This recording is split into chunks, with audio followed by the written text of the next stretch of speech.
Hello students, welcome to fun classes. मेरा नाम है अजय शर्मा और मैं आपको पढ़ाने वाला हूँ आज क्लास 10th का चैप्टर 10 प्रकाश, परावर्तन तथा अपवर्तन। ठीक है, तो प्रकाश, परावर्तन तथा अपवर्तन चैप्टर स्टार्ट करने से पहले मैं थोड़ा सा प्रकाश की वजह से हम वस्तुओं को कैसे देख पाते हैं उसके बारे में थोड़ा हम समझ लेते हैं। तो मैं एक ऐसी सिचुएशन लेता हूँ, मान लो अभी यहाँ पर लाइट वाइट सब ऑफ है। ठीक है, बाहर भी लाइट सब ऑफ है, बाहर भी मतलब अंधेरा हो रहा है और यहाँ पर भी लाइट वाइट सब ऑफ है। तो मुझे ये बोर्ड दिखाई देगा क्या? ऑब्वियसली नहीं दिखाई देगा, मुझे ये बोर्ड दिखाई नहीं देगा। ठीक है, और जैसे ही मैंने लाइट ऑन करी मुझे ये बोर्ड दिखाई देने लगेगा। ठीक है, तो इसका मतलब क्या है कि जब लाइट ऑफ थी तो जैसे ही हमने लाइट ऑन करी तो क्या हुआ, वो लाइट इस बोर्ड पर गिरी और यहाँ से वो परावर्तन के पश्चात मेरी आँखों में आई और मुझे ये बोर्ड दिखाई दिया। यहाँ पर एक्चुअल में क्या हो रहा है कि लाइट इस बोर्ड पर गिरी, जैसे ही मैंने लाइट ऑन करी लाइट इस बोर्ड पर गिरी और मेरी आँखों में आई और मुझे ये बोर्ड दिखाई दे रहा है। ठीक है, तो कोई भी वस्तु हमें कैसे दिखाई देती है? मान लो कोई ये वस्तु है, बाहर अगर लाइट ऑफ है तो हमें वस्तु नहीं दिखाई देंगी अंधेरे में, लेकिन जैसे ही मैंने लाइट ऑन करी और मैं मतलब मान लो मैं यहाँ खड़ा हूँ, जैसे ही मैंने यहाँ से लाइट ऑन करी तो क्या होगा, ये लाइट जो है यहाँ से इस पर गिरेगी और इससे परावर्तन के पश्चात मेरी आंखों में आएगी और मुझे ये वस्तु दिखाई देगी। यहाँ तक बात सबको समझ में आई कि हमें वस्तु कैसे दिखाई देती है। ठीक है, वस्तु अपने ऊपर जो प्रकाश पड़ेगा, वस्तु जो है अपने ऊपर प्रकाश को क्या कर देती है, वो परावर्तित कर देती है। ठीक है, कोई भी वस्तु हुई, ठीक है, तो परावर्तित कर देगी तो वहाँ से हमें फिर ये वस्तु दिखाई देने वाली है। ठीक है, तो हमें एक्चुअल में क्या दिखाई दे रही है, हमें वास्तव में क्या हो रहा है, वस्तु दिखाई नहीं दे रही है, उससे आने वाला प्रकाश हमें दिखाई दे रहा है। ठीक है, वो वस्तु ना दिखाई दे के हमें उससे आने वाला प्रकाश दिखाई दे रहा है। ठीक है, चलो आगे बढ़ते हैं। ठीक, ये तो बात हो गई कि हमें वस्तुएं कैसे दिखाई देती है, प्रकाश की वजह से। ठीक है, अब हम बात करेंगे, पहला हमें क्या पढ़ना है इसमें, परावर्तन। ठीक है, तो हम पहले ही बात करने वाले हैं इसे परावर्तन के बारे में। अब परावर्तन को मैं समझाऊंगा समतल दर्पण की मदद से, कि समतल दर्पण से हम परावर्तन पढ़ेंगे और उससे हम समझेंगे परावर्तन को। ठीक है, समतल दर्पण से हम परावर्तन को समझेंगे सबसे पहले। तो मैंने यहाँ पर समतल दर्पण बनाया, मान लो यहाँ से एक प्रकाश की किरण आई और इस समतल दर्पण के पर गिरी। यहाँ से एक प्रकाश की किरण आई और समतल दर्पण पर गिरी, मान लिया हमने। ठीक है, अब यहाँ पर गिरी प्रकाश की किरण तो कुछ इस तरह से क्या हो जाएगी, परावर्तित हो जाएगी। ठीक है, ये प्रकाश की किरण यहाँ पर समतल दर्पण पर आपतित हुई, गिरी मतलब इसको बोलेंगे हम आपतित हुई। ठीक है, और यहाँ से क्या हो गई, फिर वो परावर्तित हो गई। तो इसको हमने क्या बोला, इसको हम बोलेंगे फिर आपतित किरण। इसको हम बोलने वाले हैं आपतित किरण, क्योंकि किरण आपतित हो रही है, इस पर गिर रही है, तो इसको हमने क्या बोल दिया, आपतित किरण। इसका नाम क्या होगा, ये परावर्तन हुई है ना, यहाँ पर परावर्तन हुआ तो इसको हम बोलेंगे परावर्तित किरण। इसको हम बोलेंगे परावर्तित किरण। ठीक है, चलो ये क्या है हमारे पास, ये हमारे पास है समतल दर्पण। ये क्या है हमारे पास, समतल दर्पण। ठीक है, अब ये जो पॉइंट है, ये जो बिंदु है, इसे हम बोलेंगे आपतन बिंदु। क्या बोलेंगे इसे हम, आपतन बिंदु। तो आपतन बिंदु पर अगर मैं समतल दर्पण के लंबवत एक लाइन खींचूं, क्या बोला मैंने, फिर से बोलता हूँ, आपतन बिंदु पर समतल दर्पण के लंबवत अगर मैं लाइन खींचूं तो वो कहलाएगी अभिलंब, वो कहलाएगी अभिलंब। ठीक है, तो फिर से रिपीट करता हूँ मैं, एक किरण समतल दर्पण पर गिरी, जो आपतित हुई उसे हमने बोला आपतित किरण, यहाँ से फिर परावर्तित हो गई तो परावर्तित किरण, और इसे हमने क्या बोल दिया, अभिलंब बोल दिया। यहाँ तक बात क्लियर है, और ये हमारा समतल दर्पण था। ठीक है, तो अब हमें क्या रखना है कि यहाँ पर देखो, अब समझना ध्यान से यहाँ पर, कि आपतित किरण जो अभिलंब के साथ कोण बनाएगी, आपतित किरण जो अभिलंब के साथ कोण बनाएगी उसे मैंने बोल दिया यहाँ पर I, और परावर्तित किरण जो अभिलंब के साथ कोण बनाएगी उसको मैंने बोल दिया r। तो हमेशा हमें यहाँ पर ये याद रखना है कि I जो होगा वो हमेशा r के बराबर होगा। I हमेशा किसके बराबर होगा? r के बराबर होगा। इसका मतलब I जो है वो क्या है, क्या वैसे इसको हम बोलेंगे क्या I। वैसे तो हमने यहाँ पर क्या बोला I को कि आपतित किरण जो अभिलंब के साथ कोण बना रही है, तो इसे हमने क्या बोल दिया? आपतन कोण। कौन सी किरण बना रही है कोण? आपतित किरण बना रही है, इसलिए हमने क्या बोल दिया इसको? आपतन कोण बोल दिया। यहाँ पर R क्या है? परावर्तित किरण ने जो अभिलंब के साथ कोण बनाया वो क्या है हमारे पास? R। तो इसे हमने क्या बोल देंगे? उसे हम क्या बोल देंगे? परावर्तन कोण। ठीक है, उसे हम बोल देंगे परावर्तन कोण। तो आपतन कोण हमेशा किसके बराबर होगा? परावर्तन कोण के बराबर होगा। ठीक है, तो आपतन कोण का मान सदैव परावर्तन कोण के मान के बराबर होगा। ठीक है, तो ये हमने देखा समतल दर्पण में कैसे परावर्तन देखने को मिलता है। ठीक है, तो परावर्तन की परिभाषा क्या लिखेंगे हम? परावर्तन की अगर परिभाषा लिखनी है तो हमें क्या लिखेंगे हम? तो परावर्तन की परिभाषा में हम क्या लिखेंगे? यहाँ से स्टार्ट करता हूँ। जब कोई प्रकाश की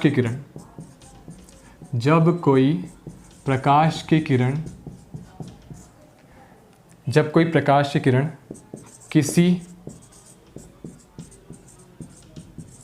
समतल सतह से टकराती है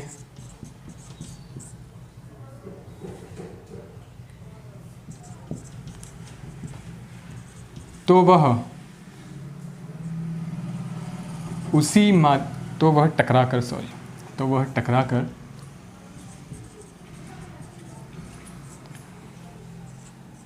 उसी माध्यम में वापस लौट जाती है।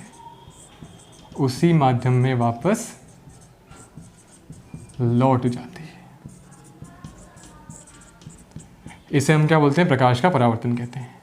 इसे प्रकाश का परावर्तन कहा जाता है। ठीक है, तो फिर से रिपीट करता हूँ मैं।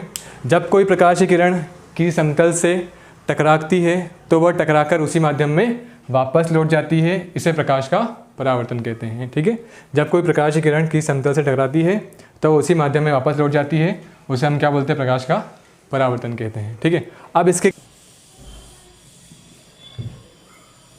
इसी की हम एक और परिभाषा लिख सकते हैं छोटी सी। अगर तुम्हें छोटी याद करनी हो तो हम ये भी लिख सकते हैं कि प्रकाश का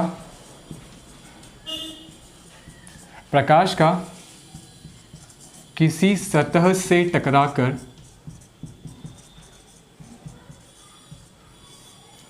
उसी माध्यम में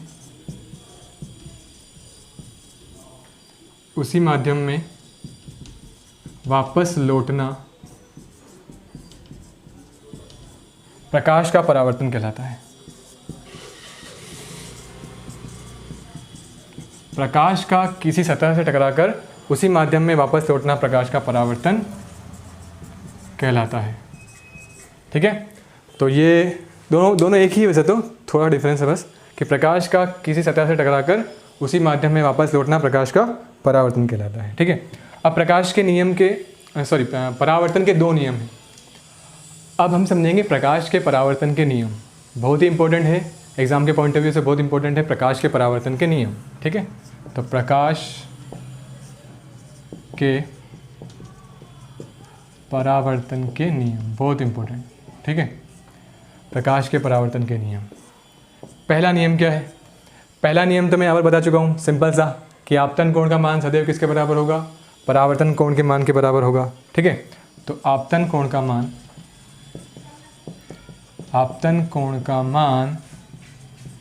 सदैव परावर्तन कोण के मान के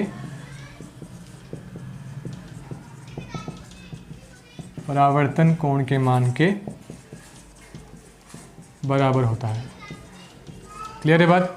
तो आपतन कोण का मान सदैव परावर्तन कोण के मान के बराबर होता है। पहला नियम सबको क्लियर होगा। ठीक है, बहुत ही आसान। दूसरा क्या है? यहाँ पर ध्यान समझना, दूसरा क्या है? देखो, आपतित किरण, परावर्तित किरण, और इसको हमने क्या बोला था? आपतन बिंदु है ना, इसको हमने क्या बोला था, आपतन बिंदु। ठीक है, तो फिर से बोलता हूँ मैं, आपतित किरण, परावर्तित किरण और आपतन बिंदु पर अभिलंब, ये तीनों एक ही तल में स्थित होंगे। ये तीनों एक ही तल में स्थित रहेंगे। क्या बोला मैंने, फिर से रिपीट कर रहा हूँ, आपतित किरण, परावर्तित किरण और अभिलंब। किस पर अभिलंब, आपतन बिंदु पर अभिलंब। ठीक है, ये तीनों एक ही तल में स्थित रहेंगे। इसका मतलब ऐसा नहीं होगा कि आपतित किरण ये गई, ये मान लो एक ही तल में का क्या मतलब है, एक ही तल में का मतलब है कि ये बोर्ड का ये पूरा एक तल है, ये पूरा एक तल है। ठीक है, तो ये तल है, तो आपतित किरण, अभिलंब, परावर्तित किरण तीनों एक ही तल में है, तीनों एक ही तल में है। ऐसा नहीं होगा कभी भी कि आपतित किरण तो ऐसे आई, अभिलंब भी ऐसे है और परावर्तित किरण तल के बाहर चली गई, परावर्तित किरण तल के बाहर चली गई। तो हमेशा आपतित किरण, अभिलंब और परावर्तित किरण तीनों एक ही तल में रहने वाले हैं। ठीक है, तो यहाँ पर हम दूसरा क्या लिख देंगे, आपतित किरण, आपतित किरण, परावर्तित किरण तथा अभिलंब।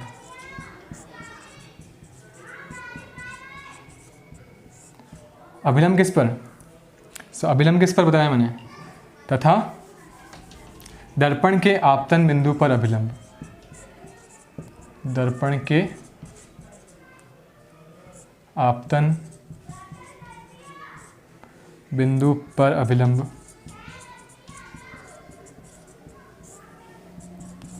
तीनों एक ही तल में, तीनों हमेशा क्या, तीनों हमेशा एक ही तल में रहते हैं।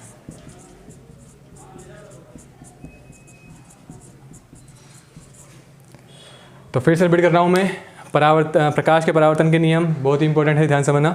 आपतन कोण का मान सदैव परावर्तन कोण के मान के बराबर होता है, और फिर से बोल रहा हूँ, आपतन कोण का मान सदैव परावर्तन कोण के मान के बराबर होता है, और आपतित किरण, परावर्तित किरण तथा दर्पण के आपतन बिंदु पर अभिलंब तीनों एक ही तल में स्थित रहेंगे, तीनों एक ही तल में स्थित रहेंगे। ठीक है, चलो ये ठीक है, ठीक है। अब हम आगे पढ़ने वाले हैं गोली दर्पण के बारे में। ठीक है, अब हम आगे पढ़ेंगे गोली दर्पण के बारे में। गोली दर्पण, नाम से ही पता लग रहा है हमें कि जिसका पृष्ठ कैसा होगा, गोली होगा, वो क्या होगा हमारे पास, वो होगा हमारा गोली दर्पण। ठीक है, जिसका पृष्ठ गोली होगा वो दर्पण कैसा होगा, गोली दर्पण। ठीक है, अब इसमें दो टाइप रहेंगे, अवतल दर्पण और एक रहेगा उत्तल दर्पण। एक रहेगा अवतल दर्पण और एक रहेगा उत्तल दर्पण। अवतल दर्पण का मतलब क्या है, देखो अवतल दर्पण कुछ ऐसा रहेगा, मतलब ऐसा का मतलब क्या है, देखो ये वाली जो सतह बनाई मैंने इधर वाली, ये वाली जो ये वाली सतह है, ये वाली जो सतह है, ये वाली, ये है परावर्तक सतह, जहाँ से परावर्तन होगा। ये वाली सतह कौन सी है, ये वाला जो पृष्ठ है वो कौन सा है, परावर्तक पृष्ठ। ठीक है, जहाँ से परावर्तन होने वाला है। जैसे अभी हमने देखा था समतल दर्पण में, देखा था क्या देखा था कि इसमें परावर्तक पृष्ठ कौन सा था, ऊपर वाला, जहाँ से परावर्तन हो रहा था। ठीक है, तो इसमें परावर्तक पृष्ठ कौन सा है, इधर बायां, बायां है ना।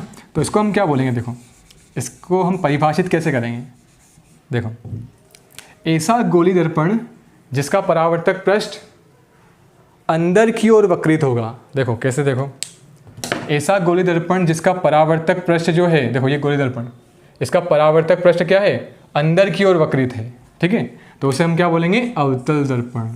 ठीक है, तो क्या लिखूंगा मैं यहाँ पर, परावर्तक पृष्ठ अंदर की ओर वक्रित होता है, तो उसको हम क्या बोलते हैं, अवतल दर्पण। ठीक है, उसको हम बोलते हैं अवतल दर्पण। अब उत्तल दर्पण में क्या लिखूंगा मैं, उत्तल दर्पण कुछ ऐसा रहेगा। इसमें क्या दिख रहा है, देखो इसका परावर्तक पृष्ठ हमें कहाँ दिख रहा है, बाहर की ओर वक्रित दिख रहा है। तो परावर्तक पृष्ठ, देखो ये परावर्तक पृष्ठ है इसका, ये बाहर की ओर वक्रित है, ठीक है। तो परावर्तक पृष्ठ हमेशा कहाँ रहेगा, बाहर की ओर वक्रित रहेगा। परावर्तक पृष्ठ बाहर की ओर वक्रित रहता है या वक्रित होता है। ठीक है, ठीक है भैया। इसका एक और नाम होता है, इसको हम बोलते हैं अभिसारी दर्पण। मैं इसके बारे में थोड़ा आगे बताऊंगा डिटेल में। इसका एक और नाम क्या होता है, अभिसारी दर्पण, और इसका एक और नाम होता है अपसारी दर्पण। इसका दूसरा नाम क्या होता है, अपसारी दर्पण। ठीक है, अभिसारी दर्पण और ये होता है अपसारी दर्पण। क्यों बोलते हैं वो मैं आगे बताने वाला हूँ। ठीक है, आगे नेक्स्ट क्लास में मैं बताने वाला हूँ। ठीक है, तो ये हो गया हमारा, इसको पढ़ते हैं। गोली दर्पण में हमें कुछ और चीज़ें आगे पढ़नी है, कुछ और चीज़ें आगे पढ़नी है जो हमें आगे यूज़ होने वाली है। तो मैंने यहाँ पर बनाया, मान लो अवतल दर्पण बना दिया। ठीक है, अवतल दर्पण क्यों बोला मैंने, क्योंकि इसका परावर्तक पृष्ठ कहाँ है, अंदर की ओर वक्रित है। ठीक है, तो मैंने ये बना दिया अवतल दर्पण। ठीक है, अब देखो ये जो छोटा सा अवतल दर्पण है, ये जो अवतल दर्पण है, ये एक तरह से गोली दर्पण भी है। तो ये जिस बड़े गोले का भाग रहा होगा, ये जिस बड़े गोले का भाग रहा होगा उसका कोई केंद्र भी रहा होगा, उसका कोई केंद्र भी रहा होगा। ठीक है, तो ये जो C है, इसको हम क्या लिख रहे हैं, केंद्र को C। तो C जो होता है उसे हम कहते हैं वक्रता केंद्र, उसे हम क्या कहते हैं, वक्रता केंद्र। ठीक है भैया, C को वक्रता केंद्र कहते हैं। अब इसको हटा देते हैं फिर से। अब इस अवतल दर्पण का जो सेंटर होगा, जो केंद्र होगा, ये मान लो ये अवतल दर्पण है। ठीक है, अब इसका जो ये केंद्र है, सेंटर, बिल्कुल ये सेंटर है, इसको हम क्या बोलेंगे, इसको हम बोलेंगे P मतलब P से इसको लिखेंगे, इसको लिखेंगे P से, और इसको बोलेंगे क्या, इसको बोलेंगे हम ध्रुव। क्या बोलेंगे, ध्रुव। P से बोलते हैं पोल, हिंदी में क्या बोलते हैं, ध्रुव। अब अगर हम C और P को मिला दें, तो अगर हम वक्रता केंद्र और ध्रुव को मिला दें, तो ये जो लाइन बनेगी इसे हम कहेंगे मुख्य अक्ष। ये नाम याद रखने हमें आगे काम में आएंगे। ठीक है, इसे हम बोलेंगे मुख्य अक्ष।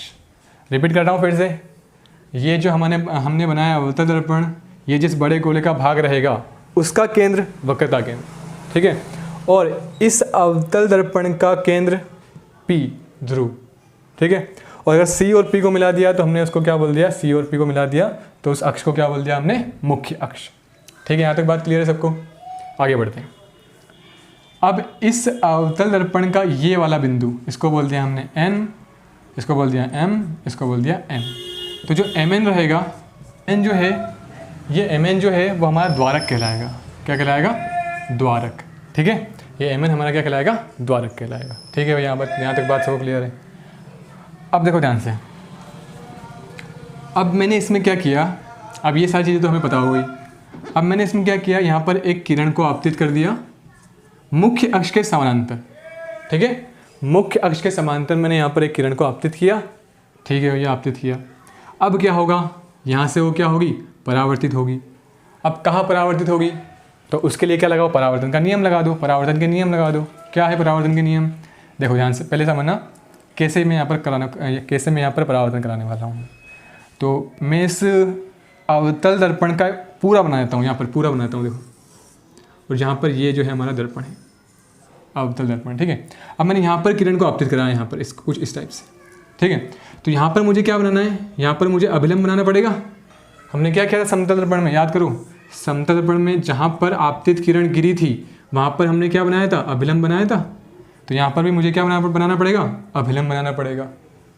तो वो अभिलंब याद रखना, वो हमेशा केंद्र से पास होता है, वो हमेशा सेंटर से गुजरता है, केंद्र से पास होता है।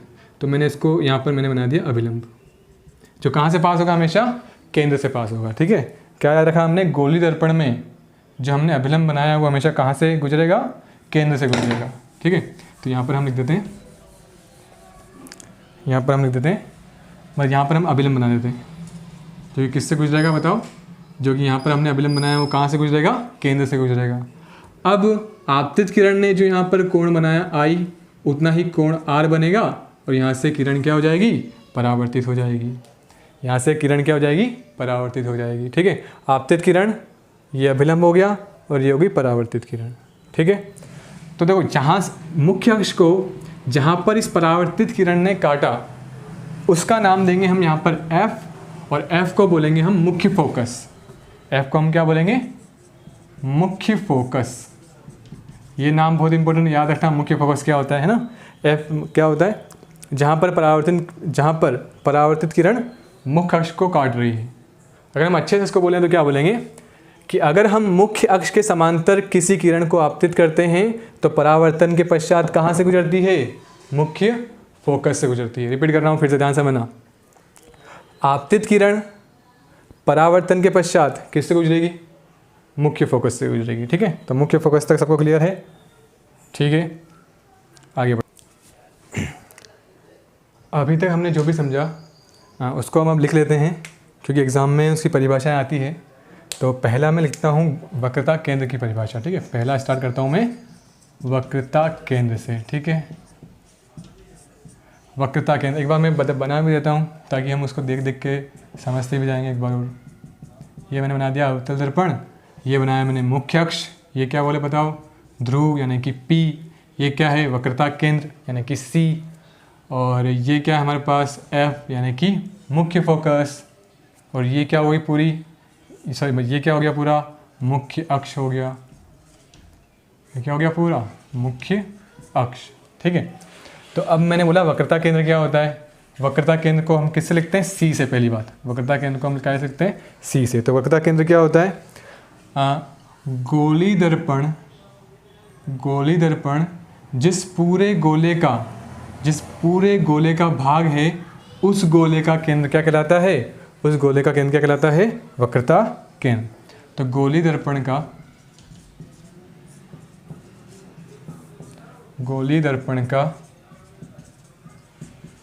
परावर्तक पृष्ठ जिस गोले का भाग है,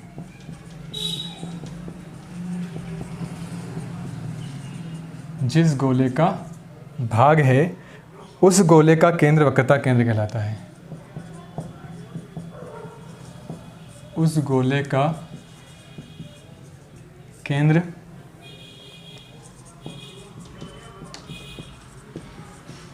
वक्रता केंद्र कहलाता है। ठीक है, दूसरा पॉइंट समझते हैं।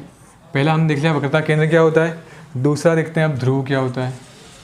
ध्रुव को हमने किससे लिखा था बताओ, P से। ठीक है, तो अब यहाँ पर क्या लिखेंगे हम, गोली दर्पण का परावर्तक पृष्ठ।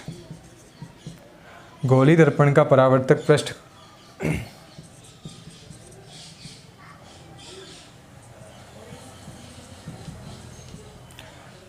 गोली दर्पण के परावर्तक पृष्ठ का केंद्र, गोली दर्पण के परावर्तक पृष्ठ का केंद्र ध्रुव कहलाता है।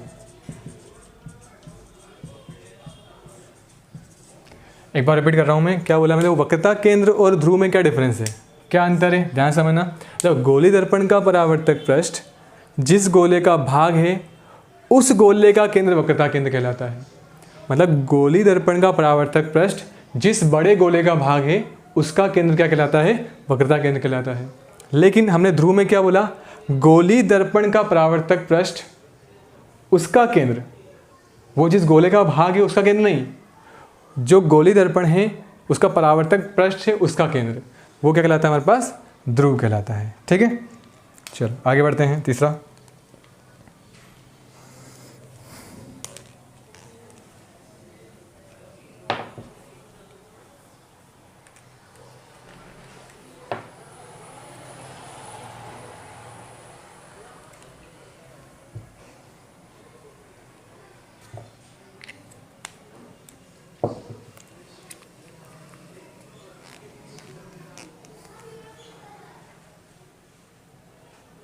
अब तीसरा आता है मुख्य अक्ष। तीसरा क्या आता है, मुख्य अक्ष।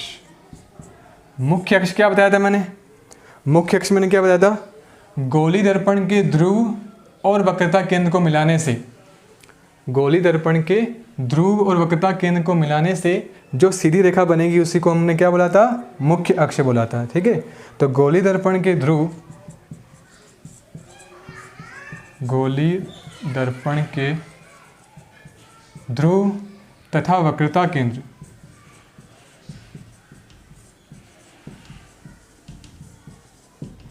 को मिलाने पर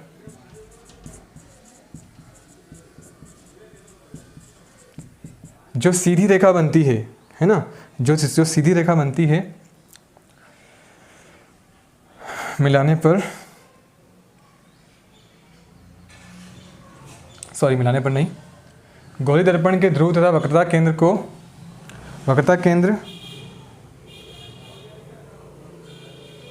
से गुजरने वाली, गोली दर्पण के ध्रुव तथा वक्रता केंद्र से गुजरने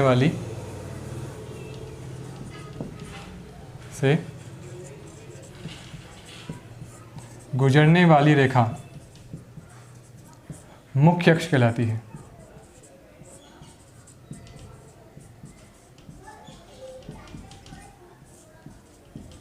क्या बोला मैंने, फिर से रिपीट कर रहा हूं। गोली दर्पण के ध्रुव तथा वक्रता केंद्र से गुजरने वाली रेखा मुख्य अक्ष कहलाती है। यहां पर देखो, ध्रुव और वक्रता केंद्र को मिला लो, क्या बन जाएगा, मुख्य अक्ष बन जाएगा। ठीक है, आगे बढ़ते हैं। मुख्य अक्ष के बाद हम आगे बढ़ते हैं। अब हम फोर्थ पॉइंट, मुख्य फोकस।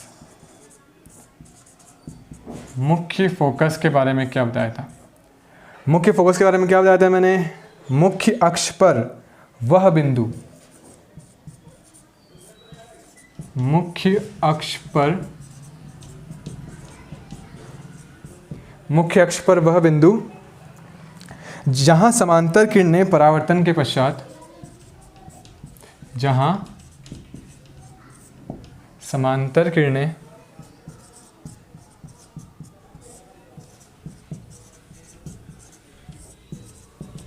परावर्तन के पश्चात आकर मिलती है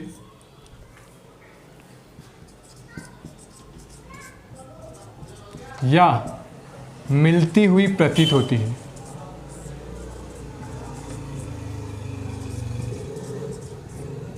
अभी मिलती हुई प्रतीत होती है का क्या मतलब है वो मैं बाद में बताऊंगा। ये सबको समझ में आ गया होगा कि मुख्य अक्ष पर वह बिंदु, मुख्य अक्ष पर देखो, मुख्य अक्ष पर ये बिंदु मुख्य फोकस है ना। मुख्य फोकस को हमने किससे लिखा था, एफ से लिखा था, है ना। तो मुख्य अक्ष पर वह बिंदु जहां समांतर किरणें परावर्तन के पश्चात जहां से गुजरेगी उसी को हमने क्या बोल दिया था, मुख्य अक्ष बोल दिया था। ठीक है, तो मुख्य अक्ष पर वह बिंदु जहां समांतर किरणें परावर्तन के पश्चात आकर मिलती है या मिलती हुई प्रतीत होती है। ठीक है, उसको हमने क्या बोल दिया, मुख्य फोकस बोल दिया। अब मिलती हुई प्रतीत होती है को मैं आगे समझाऊंगा। ठीक है, अभी यहाँ पर नहीं समझेंगे, इसको बाद में समझेंगे। अब आता है फिफ्थ पॉइंट,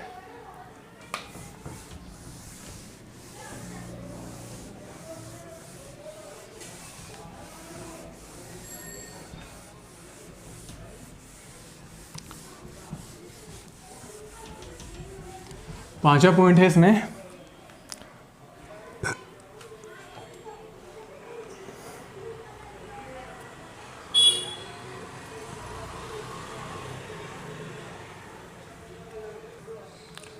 पांचवा पॉइंट है वक्रता त्रिज्या। पांचवा पॉइंट है वक्रता त्रिज्या। वक्रता त्रिज्या क्या होता है, देखो ध्यान से यहाँ पर समझाता हूँ मैं। ये दोनों पॉइंट मैंने नहीं समझाए थे, यहाँ पर समझाऊंगा। ठीक है, इसको वक्रता त्रिज्या क्या होता है। तो वक्रता त्रिज्या क्या होता है, वक्रता केंद्र और ध्रुव इनके बीच की दूरी, क्या बोला मैंने, वक्रता केंद्र और ध्रुव के बीच की दूरी को हम क्या कहने वाले हैं, वक्रता त्रिज्या कहने वाले हैं। इसको हम कहने वाले हैं आर। ठीक है, तो क्या बोला मैंने, क्या बोला, वक्रता केंद्र तथा ध्रुव के बीच की दूरी, वक्रता केंद्र तथा ध्रुव के बीच की दूरी वक्रता त्रिज्या कहलाती है। वक्रता त्रिज्या कहलाती है। ठीक है, बात क्लियर है सबको। ठीक है, अगला पॉइंट क्या है इसमें, अगला पॉइंट है फोकस दूरी। ये भी नहीं समझाया था मैंने, अब समझा रहा हूँ यहाँ पर। फोकस दूरी है ना, फोकस दूरी क्या होता है, फोकस दूरी क्या होता है, अब देखो फोकस दूरी में क्या आएगा, सिंपल सी बात, देखो फोकस दूरी मतलब फोकस की ध्रुव से दूरी, फोकस की ध्रुव से दूरी। फोकस दूरी को हम लिखते हैं स्मॉल एफ, छोटा एफ से लिखते हैं फोकस दूरी को, ठीक है। तो फोकस दूरी क्या बोला मैंने, ध्रुव और फोकस के बीच की दूरी, ध्रुव तथा मुख्य फोकस के बीच की दूरी।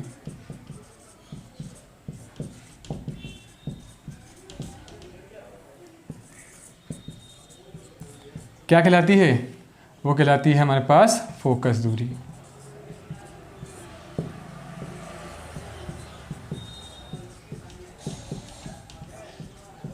ठीक है, तो ये हम हो गया हमारे पास फोकस दूरी। यहाँ से यहाँ तक, वक्रता त्रिज्या यहाँ से यहाँ तक, इसको हटाता हूँ मैं।